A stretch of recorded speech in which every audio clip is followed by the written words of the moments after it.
For 18 years, my life has been dedicated to one simple principle. I fight for those who cannot fight for themselves.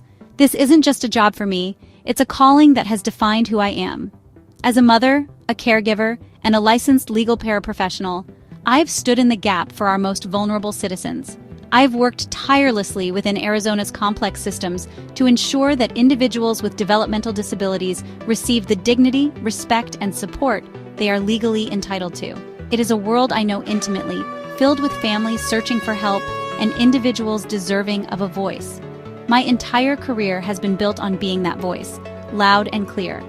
I co-founded my firm, Mecartea and Associates LLP, with a mission to advocate for systemic reform. We've seen firsthand where the system fails. We've seen how bureaucracy can crush the human spirit. My role has always been to challenge those failures and demand better. I've spent nearly 2 decades navigating the very agencies meant to serve people, holding them accountable when they fall short. This work isn't for the faint of heart. It requires a fierce commitment to justice and an unwavering belief that every single person matters. It's about standing up to power and speaking truth, even when it's uncomfortable. This has been my life's work. I have poured my heart and soul into protecting others, into making sure the promises made to them were promises kept. I have celebrated victories with families who finally received the services their loved ones needed. I have comforted those who were lost in the maze of paperwork and red tape. I have been a shield for people who were being ignored, dismissed, or mistreated. This is the foundation upon which my reputation was built, a reputation for being a relentless, passionate, and effective advocate for the powerless. My identity was forged in these trenches, fighting for others. Little did I know that this very commitment would one day put a target on my back. I never imagined that the system I sought to improve would turn its machinery against me. I believed that if you spoke up for the right reasons, with facts and integrity, you would be heard. I learned the hard way that when you challenge entrenched power, it doesn't always listen. Sometimes it decides the easiest way to solve the problem you're pointing out is to simply get rid of you. The principles I fought for would soon be the very things I needed someone to fight for on my behalf. The moment everything changed came during one of the most vulnerable periods of my life. I was receiving inpatient mental health care, a time when I needed support the most. It was then that a government official from Arizona's Division of Developmental Disabilities, Mark Flynn, made a decision that felt calculated and cruel. He allegedly terminated my adult developmental home services. This wasn't just a bureaucratic action. It was a lifeline being severed precisely when I was in crisis. The support system I relied on was stripped away, leaving me exposed and isolated when I was at my absolute lowest point. This action didn't happen in a vacuum. It came after 2 years of my persistent advocacy and protected whistleblower activity. I was pushing for systemic reform within the DDD, pointing out areas where the agency was failing the people it was meant to serve. I wasn't just a random name on a list. I was a known advocate, someone who wasn't afraid to speak up. It became clear to me that this wasn't about my needs or my eligibility. This was about sending a message. This was about silencing a voice that had become inconvenient to those in power. The retaliation didn't stop there. I exercised my legal rights under HIPAA to request an amendment to my records, a standard procedure to correct inaccuracies. My request was denied by Mr. Flynn. His alleged response was not just a denial. It was a chilling declaration that exposed the motive behind these actions. He stated, "Everyone needs to know who Crystal is, even if she doesn't like it. She needs to learn she can't get what she wants all the time." This wasn't the language of a public servant. This was the language of someone asserting dominance and control. That statement was a gut punch. It confirmed my deepest fears. This was personal. This was a deliberate effort to punish me for daring to challenge the status quo. The words "she needs to learn" echoed in my mind. It was a clear signal that my advocacy was seen not as a contribution to a better system, but as a problem to be managed. They weren't trying to help me. They were trying to teach me a lesson. The lesson was simple. Stay quiet, or we will make you pay a heavy price. After my services were cut and my rights denied, the campaign to discredit me escalated into a full-blown assault on my character. The goal was no longer just to silence me, but to destroy my reputation so that no one would ever listen to me again. Suddenly, I was facing a barrage of false accusations and defamatory claims.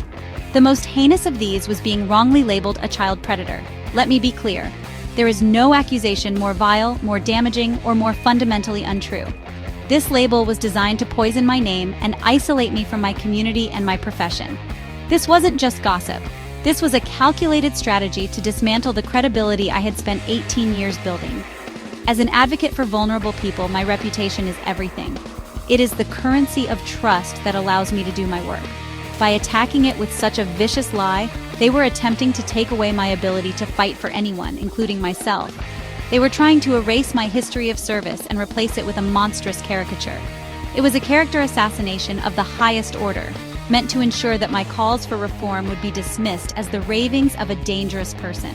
The attacks continued to intensify. An unjust injunction for harassment was filed against me by Mr. Flynn, painting me as the aggressor. Think about that. The person with the institutional power, the one who had taken away my support and denied my rights, was now claiming to be the victim. This is a classic tactic used to flip the script. It's designed to confuse the issue and exhaust the target, forcing them to spend their time and resources defending themselves against baseless claims instead of continuing their advocacy. It is a powerful tool of intimidation. Every one of these actions was a direct consequence of my protected whistleblower activity. It was retaliation, plain and simple. I was being punished because I had the audacity to speak out. I had dared to demand accountability from a system that preferred to operate in the shadows. They weren't coming after me for something I did wrong. They were coming after me for something I did right. They wanted to make an example out of me, to show anyone else who might consider speaking up what would happen to them. Their goal was to silence not just my voice, but the voice of all future advocates. I will not be silenced. I refuse to be the cautionary tale they wanted me to become.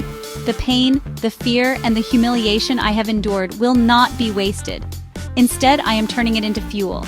I am transforming this personal battle into a public fight for justice. They thought they could break me, but they have only made me more determined. They have shown me exactly how corrupt and abusive a system can become when it is not held accountable. And now, I have a new story to tell, my own. This fight is no longer just about me. It's about every person who has ever been bullied into silence by someone in power. My commitment to advocacy is stronger than ever. The system that tried to crush me is the same system that is failing countless others. I will continue to use my voice, my knowledge, and my experience to expose these injustices. I will fight for myself in court, and I will fight for others in the halls of power. They may have taken my services and attacked my name, but they cannot take my spirit. They cannot take away my 18 years of experience, and they cannot erase the truth. Justice is not something that is given. It is something you have to demand, and I am demanding it. To anyone out there who has been targeted for speaking up, I see you. To anyone who has been retaliated against for doing the right thing, I stand with you. Do not let them convince you that you are alone or that your voice does not matter. It matters more than ever. When they try to intimidate you, it is because they fear you. They fear the truth you carry. They fear the change you represent. Standing up to unfair treatment is terrifying, but staying silent is a guarantee that nothing will ever get better. Your story has power. This journey has been the most difficult of my life, but my resolve has never been clearer. I will fight for my name, for my rights, and for the rights of every vulnerable person who relies on these systems for their survival. I will not stop until there is accountability. I will not rest until there is reform. This is my promise. This is my purpose. The fight for justice is long, but it is a fight we must win. We have to stand up, speak out, and never ever give up. Because when we fight for justice for one, we are fighting for justice for all.